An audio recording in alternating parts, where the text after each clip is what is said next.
ఈ వార్త 2 రోజుల నుంచి బాగా హల్చల్ చేస్తుందండి. తెలుగు రాష్ట్రాల్లో బర్డ్ ఫ్లూ టెన్షన్ దాదాపుగా కొన్ని లక్షల కోళ్లు చనిపోయాయని చెప్తున్నారు. ఓకేనా?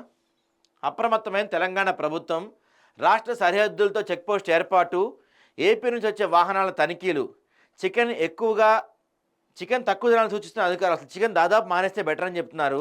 రాష్ట్రంలో ఇప్పటివరకు బర్డ్ ఫ్లూ కేసులు నమోదు కాలేదన్న పశుసంవర్ధక శాఖ డైరెక్టర్ గోపి. అయితే అసలు బర్డ్ ఫ్లూ విపరీతంగా ఉంది. చికెన్ తినొద్దు, తినొద్దు అని దాదాపు తెలుగు రాష్ట్రాల్లో చెప్తున్నారు. కొన్ని అయితే అసలు చికెన్ తినొద్దని ప్రభుత్వం నుంచే కొన్ని నోటిఫికేషన్ వచ్చినవి కూడా జరుగుతున్నాయి వార్తలు. నాకొక ఆశ్చర్యకరమైన విషయం ఏంటంటే, నేను ఏ ఛానెల్‌లో కూడా ఈ వార్తను చూడలేదు. పేపర్స్‌లో కూడా బహుశా ఏ పేపర్‌లో కూడా దీని గురించి నాకు ఫ్రంట్ పేజ్‌లో కనపడలేదు. సరే, విషయం ఏందంటే దాదాపుగా బర్డ్ ఫ్లూ విపరీతంగా వ్యాప్తి చెందింది. ఎంతంటే చెప్పలేనంతగా వ్యాప్తి చెందింది.